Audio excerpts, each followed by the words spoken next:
The damaged Duraxian ship rose from the ocean. Inside, Su Jin worked the controls while Tai-Ho and his team prepared for battle. "They'll detect us soon," Su Jin said. Tai-Ho nodded. "We need to look like a returning patrol ship." They had dressed the dead Duraxians in their suits and propped them at visible stations. From a distance, the ship would appear to have a Duraxian crew. As they approached the massive mothership, the radio crackled. "Patrol Ship 7, state your purpose," the voice demanded in the alien language. Su Jin played a recorded response from the captured officer. It seemed to work. The mothership opened a small landing bay. "Ready weapons," Tai-Ho told his team. "Once we're inside, we move fast." The ship landed roughly. Alarms blared. "They know something's wrong," Su Jin warned. "Then we don't hide anymore." Tai-Ho led his team to the door. "Let's go." They burst out, firing at the surprised Duraxians in the landing bay. The aliens fell quickly. "This way," Tai-Ho pointed, remembering the ship layouts he had studied. "The central chamber is 5 levels up." They fought through corridors, using their superior strength when possible. Duraxian troops fell back, surprised by the humans' aggression. In the command center of the mothership, Commander Gol received the alert. "Humans, here." He stood, furious. "How many?" "Just 15, sir," an officer reported.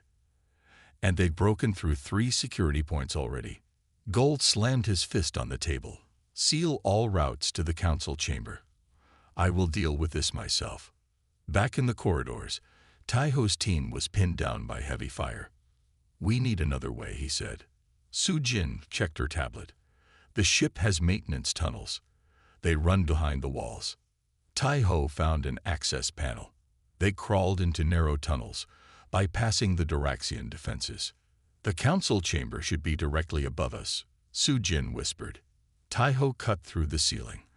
They emerged in a storage room outside a massive door. 2 guards stood watch. The team took them out silently. "Plant the explosives," Tai-Ho ordered. They placed charges around the large door. Everyone back. The explosion shook the ship. The door fell. Inside, 20 high-ranking Duraxians jumped from their seats at a large table. The humans rushed in, weapons ready. "Nobody move," Tai-Ho shouted. The Duraxians froze, stunned that humans had reached the heart of their ship. Then a side door opened. Commander Gol stepped in, wearing combat armor and holding an energy sword. "Kim Tai-Ho," he said, "I underestimated you once. Not again." "Surrender, Gol," Tai-Ho said. "Call off your invasion." Gol laughed. "Why would we? Your planet was considered for assimilation into our empire centuries ago. We decided against it. Do you know why?" He didn't wait for an answer. "Because humans are too violent, too unpredictable, too dangerous to join civilized space." Gol pointed his sword at Tai-Ho. "And you have proven us right." "If we're so dangerous," Tai-Ho said, "then you should leave us alone."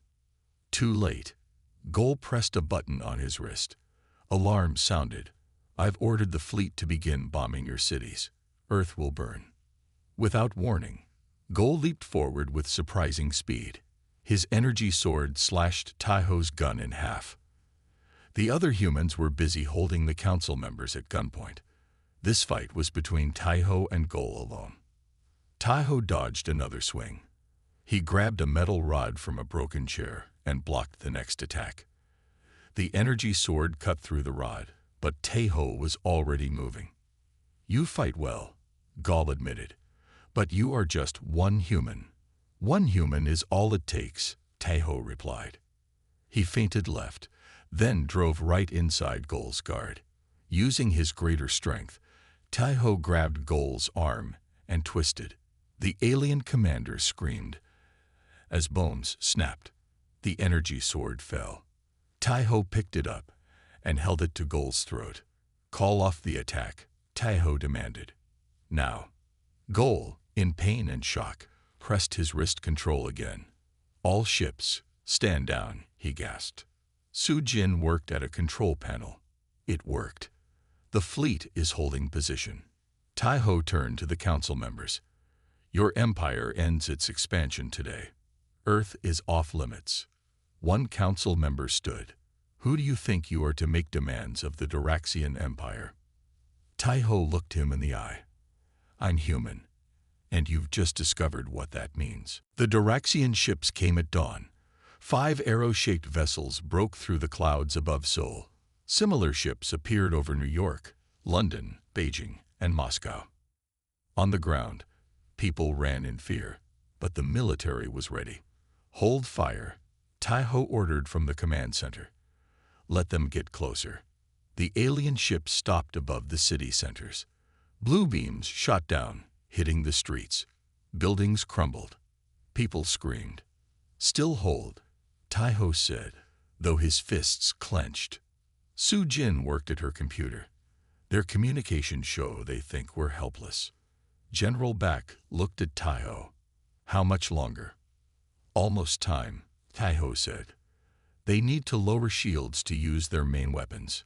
The largest ship opened its bottom section. A massive cannon extended downward, glowing with energy.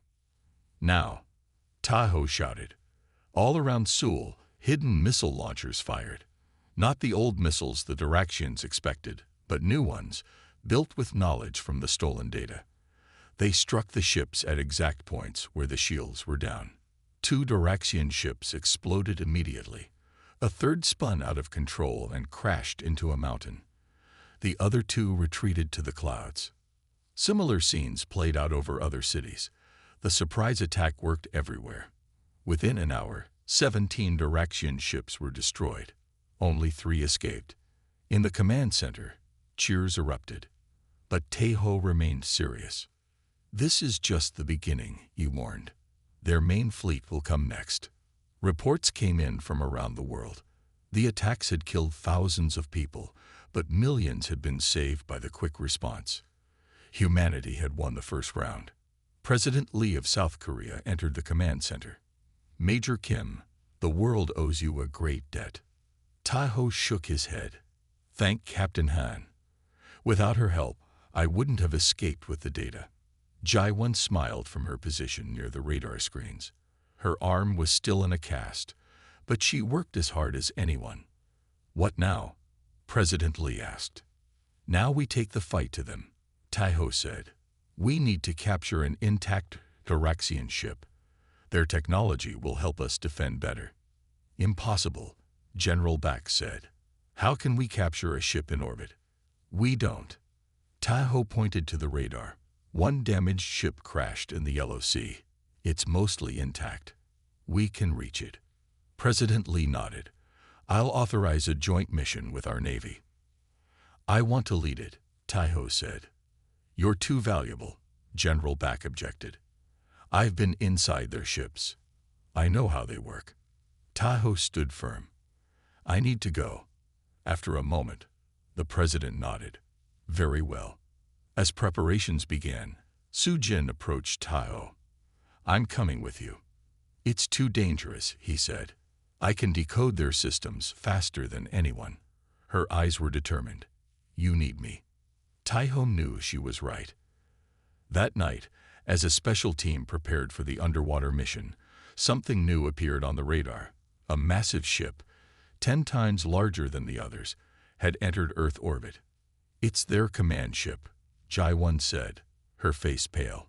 Commander Goal is coming himself. On the huge view screen, they watched as the ship took position above Earth. It was shaped like a spear, dark and threatening. A message came through on all communication systems worldwide. Commander Goal's face appeared on screens everywhere. His blue skin seemed to glow with anger. Humans, he said in perfect English. You have surprised us. Your resistance was unexpected, but it is futile. I command the greatest fleet in the Duraxian Empire. Your victory today will be your last. He leaned closer to the camera. The human called Kim Taiho. I remember you. You escaped my ship. You think you know our weaknesses, but you know nothing of our true power. The screen showed thousands of ships appearing behind a command vessel. You have 1 day to surrender. Gaul said, "or we will turn your world to ash." The message ended. Silence filled the command center. Then Tahoe spoke. "The mission continues. If we can capture their technology, we still have a chance." The battle for Earth had truly begun. 1 week after the UN meeting, Tahoe stood in front of 50 soldiers from different countries. American Navy SEALs, Russian Spetsnaz, Chinese Special Forces, British SAS, and both North and South Korean units training together for the first time. "The Diraxians have better weapons," Tahoe said, "but we have stronger bodies. In close combat, we win." He demonstrated fighting moves that would work against the aliens. The soldiers practiced, learning quickly. In another building, Ji-1 sat with scientists. Her arm was in a cast, but her mind was sharp. She pointed at a diagram of a Diraxian ship. "Their shields block our missiles," she explained. "But they need to lower shields to fire their main weapons." Dr. Kang Min, South Korea's top physicist, nodded. "Then that's our chance to hit them." Soo Jin entered the room with new satellite images. "More Diraxian ships have arrived in orbit. We count 20 now." Tahoe looked at the images. "They're preparing for the invasion." That night, Tahoe found Soo Jin working alone. Papers covered her desk. Her eyes were tired. "You should rest," he said. She shook her head. "No time. The Diraxians could attack any day." Tahoe sat beside her. "What are you working on?" "Communication plans. If our normal systems fail, we need ways for armies to coordinate." She rubbed her eyes. "I still can't believe this is happening. Aliens. Invasions. It's like a movie." "I felt the same way when I saw them first," Tahoe said. "But this is real. And we have a chance if we work together." Soo Jin looked at him. "You were very brave. Going against them alone." "I wasn't alone. Ji-1 helped me escape." "You care about her," Soo Jin observed. "She's a good soldier." Tahoe paused. "Just like you're good at your job." Soo Jin smiled slightly. For a moment, they weren't soldiers preparing for war. They were just a man and woman, finding connection in a crazy world. The moment ended when alarms sounded. They ran to the command center. General Back, the operation commander, pointed at the screens. "They're moving their ships into attack formation," he said. Tahoe studied the pattern. "This isn't the main invasion yet. They're testing our defenses." "How can you be sure?" General Back asked.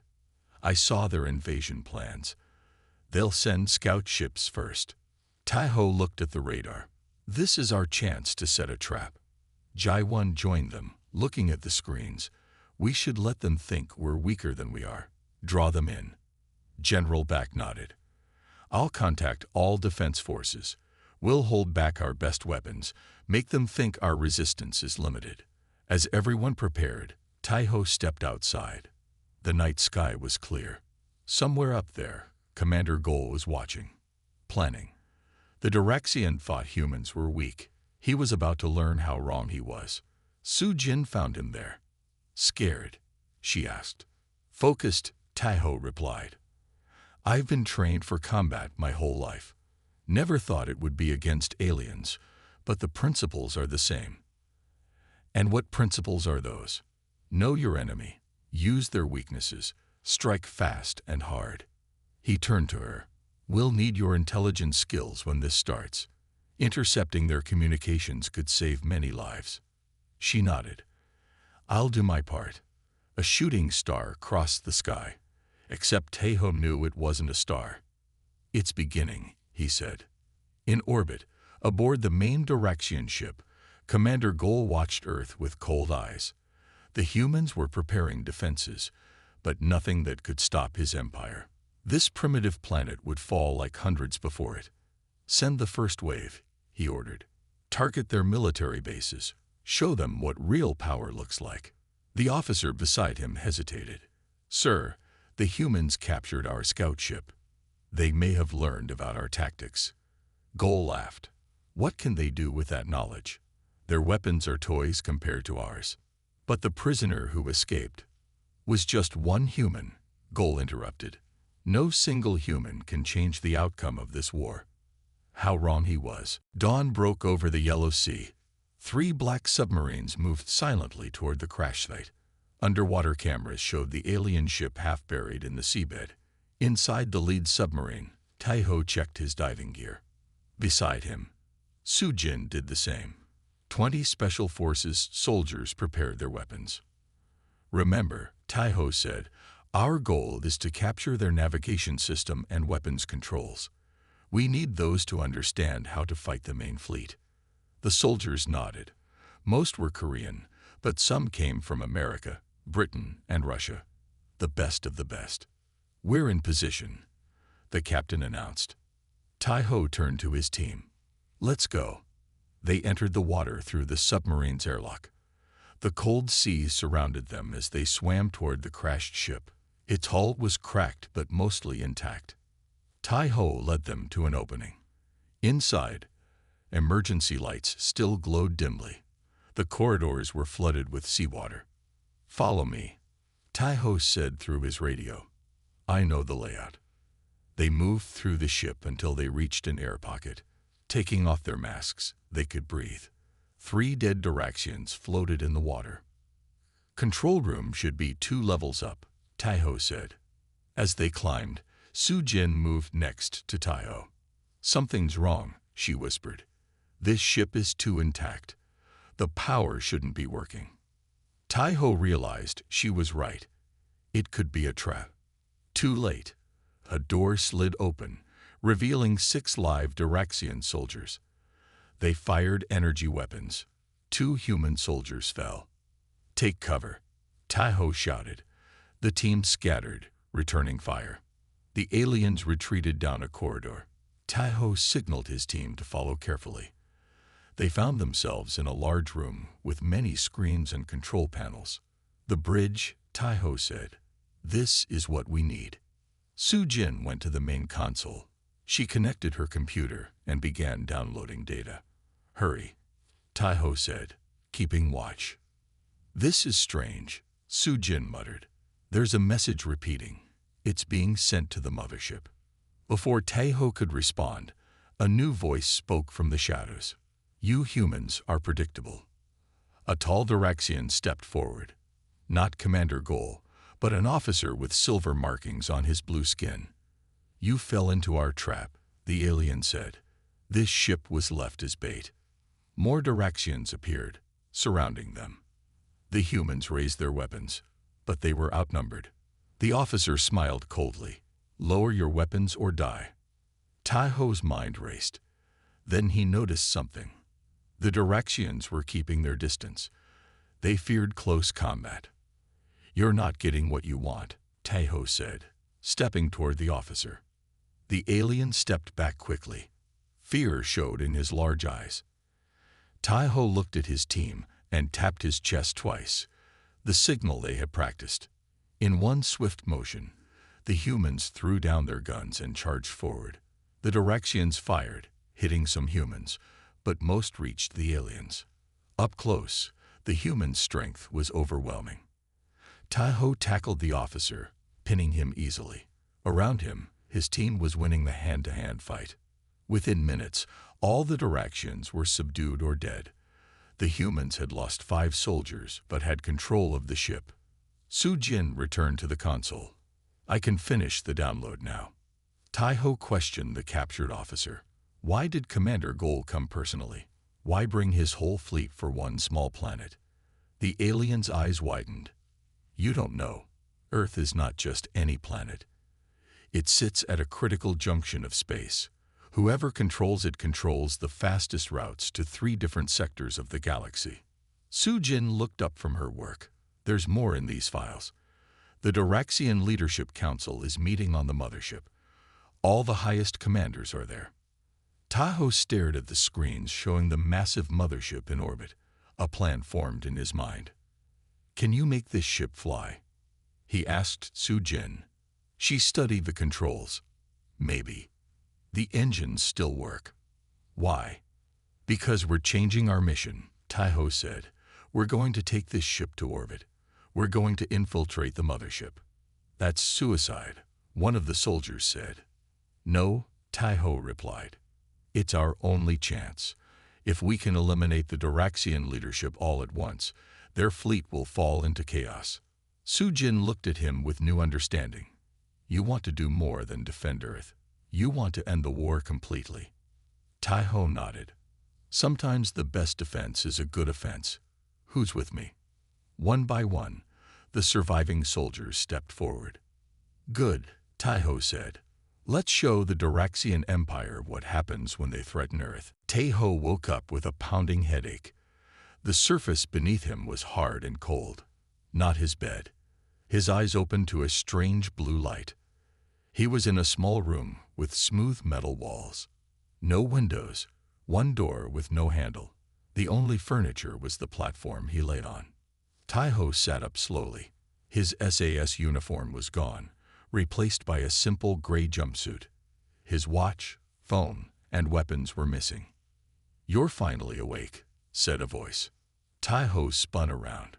A woman sat in the corner he hadn't noticed before. She was Korean, with short black hair and tired eyes. She wore the same gray jumpsuit. Who are you? Taiho asked. Captain Han Ji-won, Republic of Korea Air Force. Her voice was calm. I've been here for 3 months. Where is here? Ji-won pointed up. A Duraxian warship in orbit around Earth. Taiho's mind raced. Duraxian. That's what they call themselves.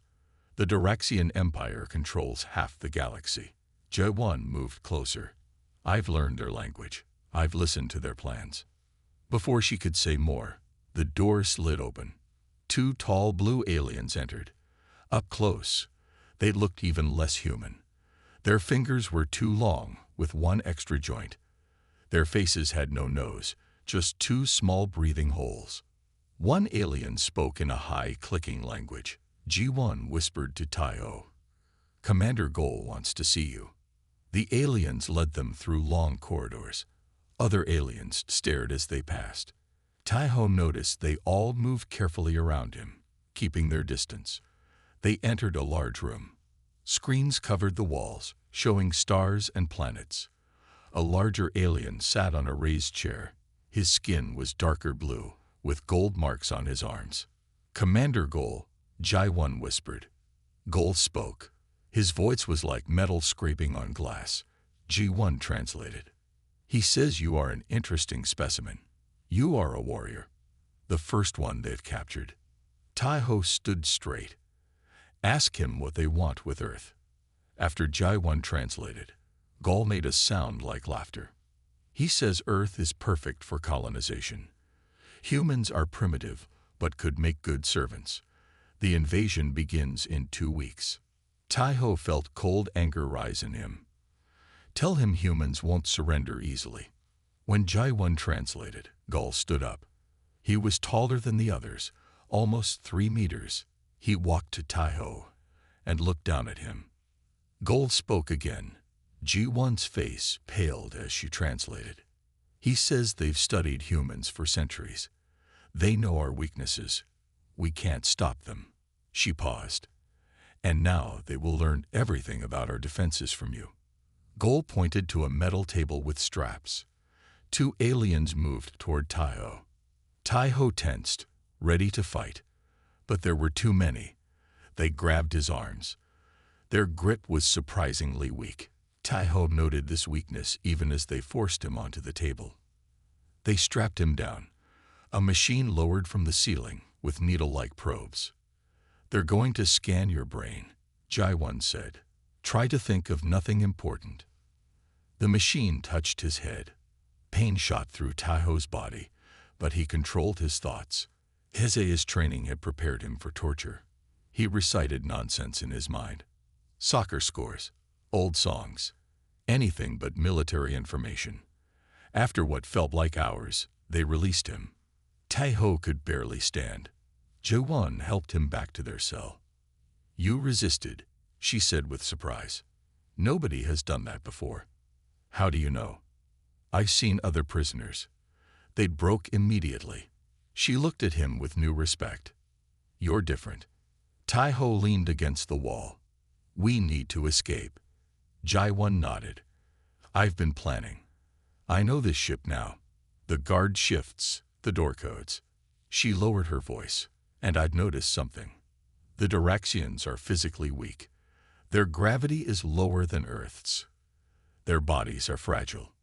Tai-ho smiled for the first time. Then they've made a big mistake bringing me here. Jai-1's eyes shone with hope. Tomorrow, when they take you for more questioning, I'll show you how to break out. She touched his arm. If we can warn Earth about what's coming. Tai-ho nodded. His SAS training hadn't prepared him for aliens, but it had prepared him for this, becoming the enemy's worst nightmare. 3 days passed. Tai-ho and Jai-1 watched the guards carefully. They learned their patterns. The guards changed 6 times each day. Between the 5th and 6th change, there was a 10-minute gap. That would be their chance. Today, Jai-1 whispered as they ate the strange food the aliens provided. The ship is quieter. Many Duraxians are at some kind of meeting. Tai-ho nodded. His body still hurt from yesterday's interrogation, but his mind was clear. What about the door code? Jai-1 smiled. I've watched them enter it many times. Their fingers are slow. I know it now.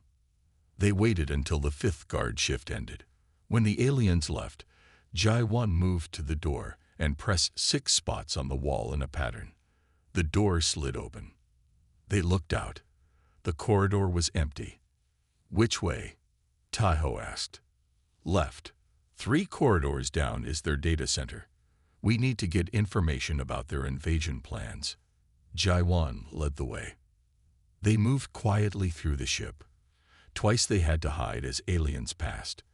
The ship was huge, with countless corridors and rooms. The walls glowed with a soft blue light. Here, Jai-1 stopped at a door. She entered another code.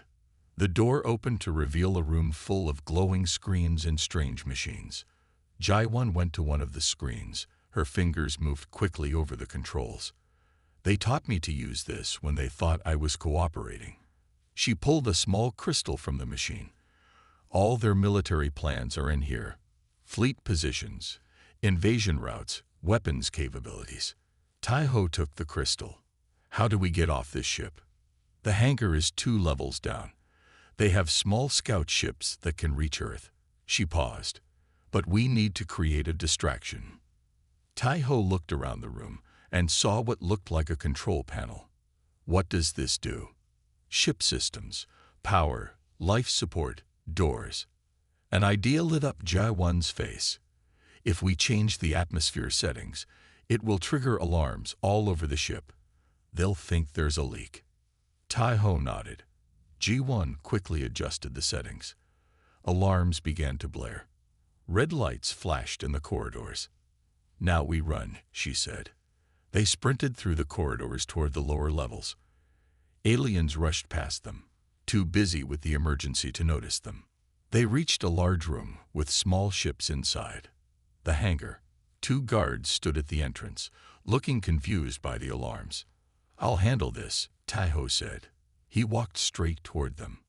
The aliens raised their weapons. Tai-ho moved fast. He grabbed the first alien's arm and twisted. The bone snapped easily. The alien screamed. The second alien fired, but Tai-ho was already moving. He dodged and drove his fist into the alien's chest. The alien fell, gasping for air. They really are fragile, Tai-ho said. Jai-1 ran to a small ship. This one is ready to launch. I can fly it. They climbed in. Ji-1 started the engines as more aliens entered the hangar. Go, Tai-ho shouted. The ship rose. Weapons fire hit the side, but Jai-1 steered toward the hangar door. It was closing slowly. We won't make it, she said. Yes, we will. Tai-ho took the controls and pushed the engines to maximum. The ship shot forward through the narrowing gap. They scraped the sides but made it through. Earth lay below them, beautiful and blue. We did it, Tai-ho said. Then a blast rocked their ship. Warning lights flashed. Smoke filled the cabin. "We're hit," Jai-1 said. "The controls aren't responding." The ship began to fall toward Earth. Tai-Ho tried to help, but nothing worked. "We're going to crash," Jai-1 said.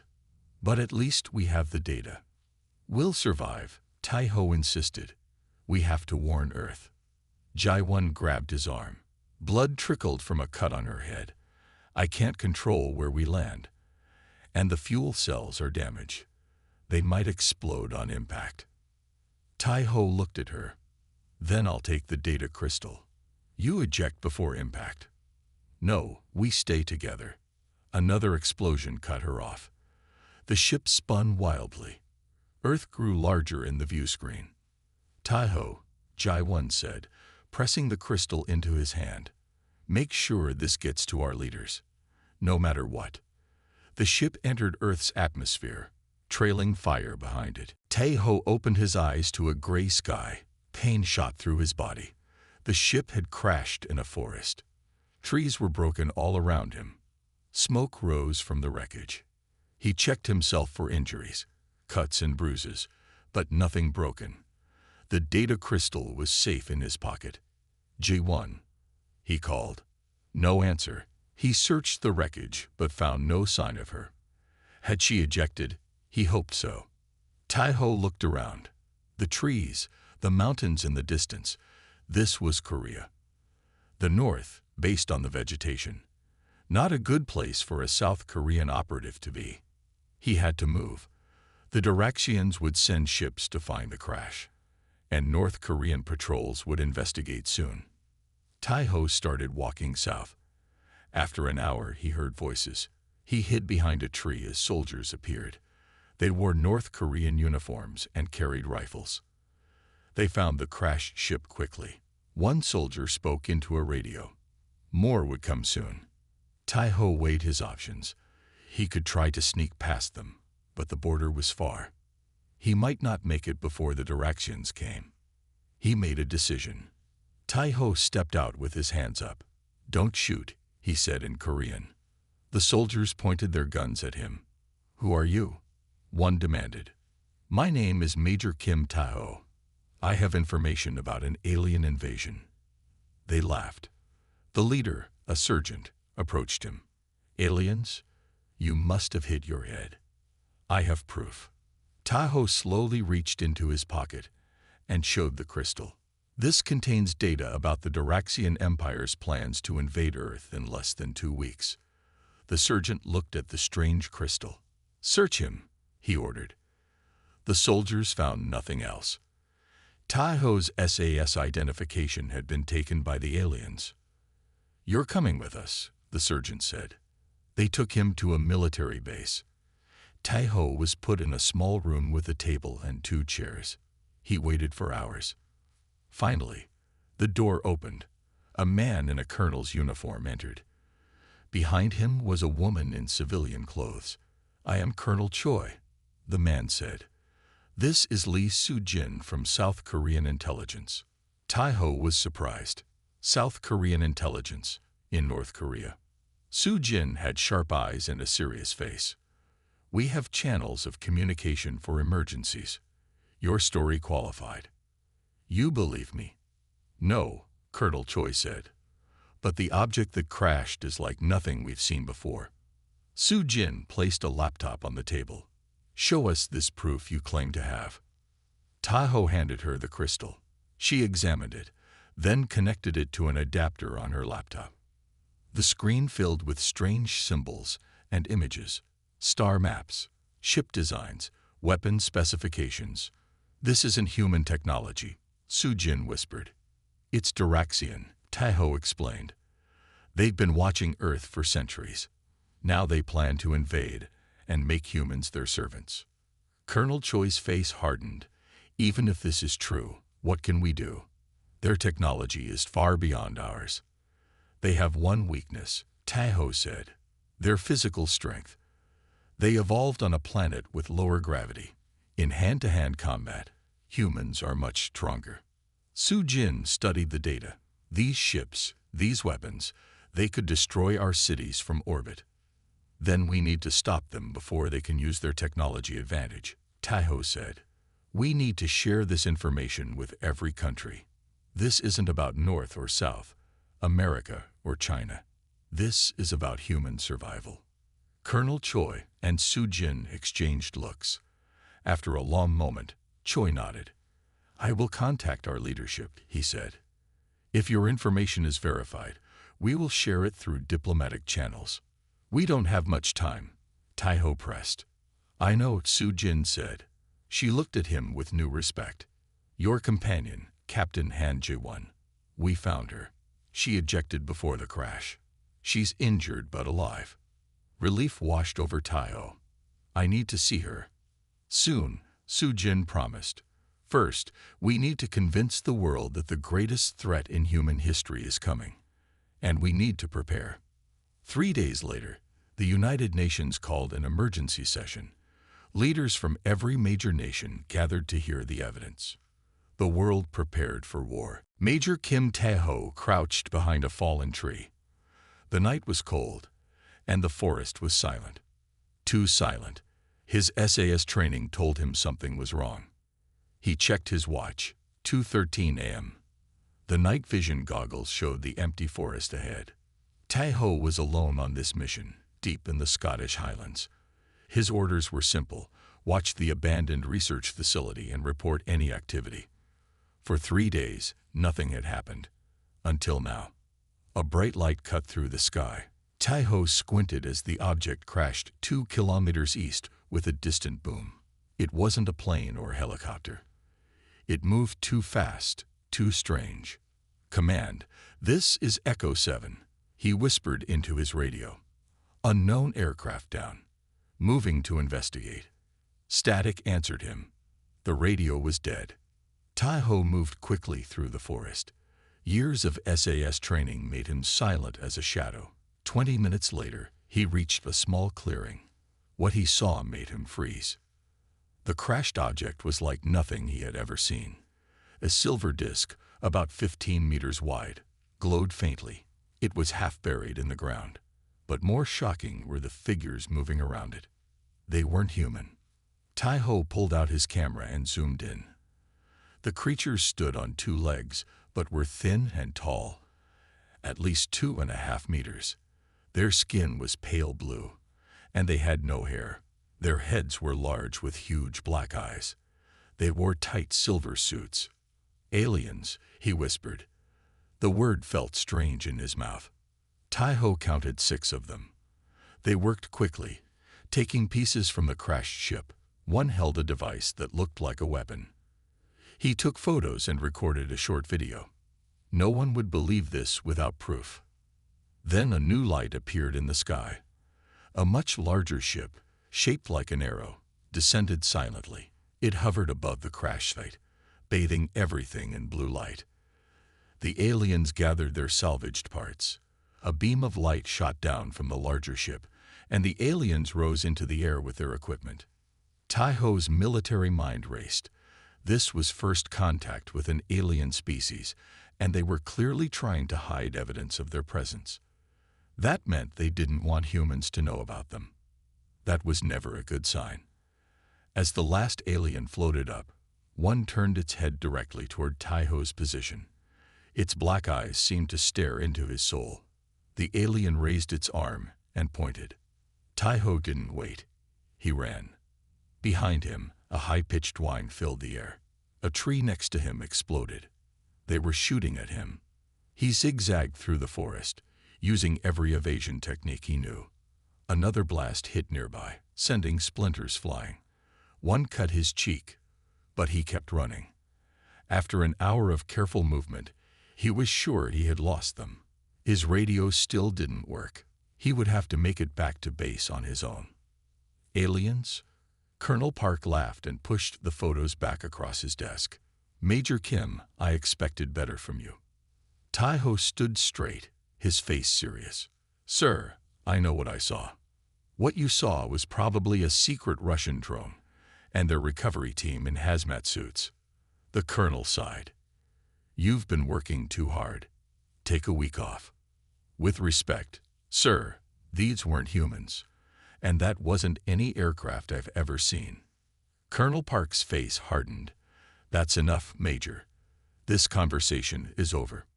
Tai-ho left the office, frustrated but not surprised. He copied the files to a secure drive before submitting his equipment. Someone would believe him. That night, Tai-ho sat in his apartment, reviewing the photos again. The aliens looked even less human on his computer screen. A soft humming sound made him look up. Blue light filtered through his window blinds. The humming grew louder. His television turned on by itself, showing only static. His phone died. The lights flickered and went out. Tai-ho reached for his gun, but his arms suddenly felt heavy. His vision blurred. The apartment door burst open. Tall, thin figures entered. The last thing Major Kim Tai-ho saw before losing consciousness were those same large black eyes staring down at him. The incursion had begun. 3 days after the confrontation on the mothership, Tai-ho stood at a window in the United Nations building in New York. Outside, people celebrated in the streets. Screens showed similar celebrations around the world. "They're calling you a hero," Soo-jin said, joining him at the window. Tai-ho shook his head. "I was just doing my job."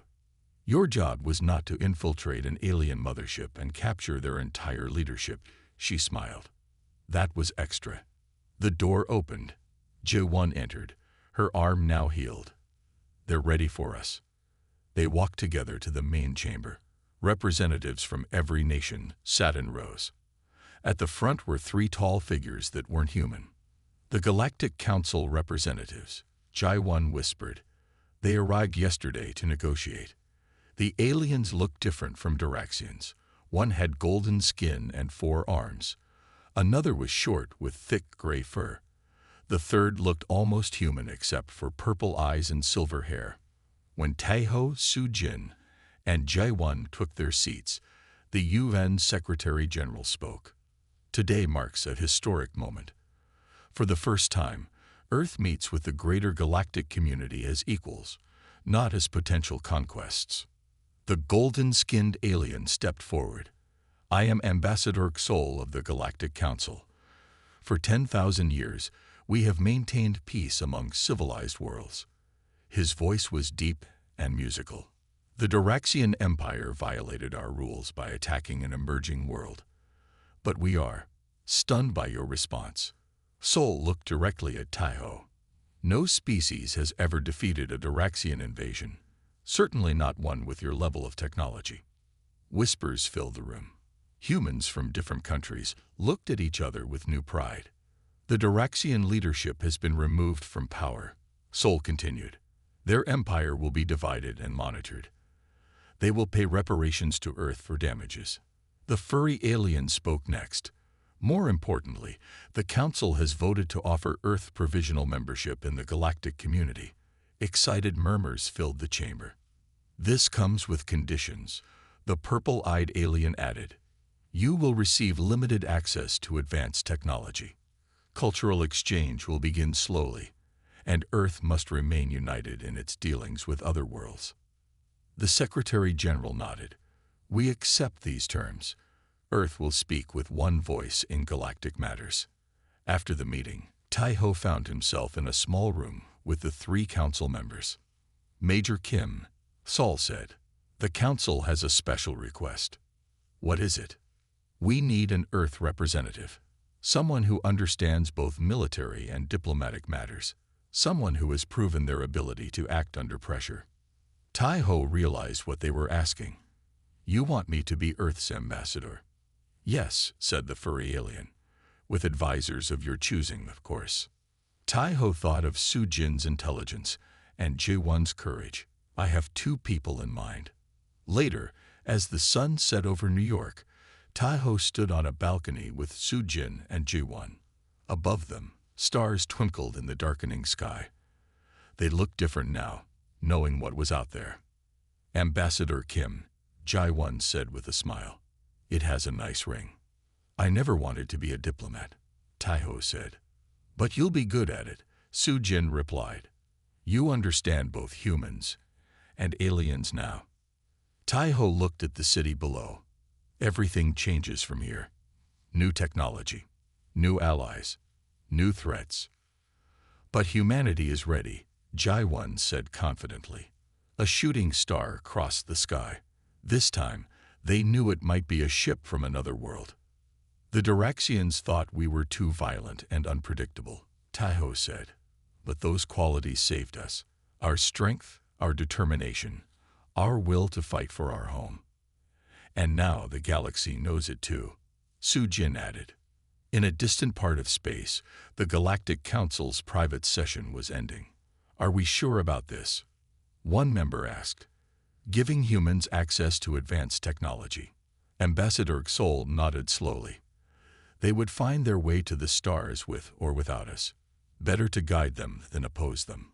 They'd brought down an empire in days, another worried. What will they accomplish in centuries? That, Sol said, is what everyone in the galaxy is now wondering. On Earth, Taiho looked at the stars and smiled. Humanity's greatest adventure was just beginning.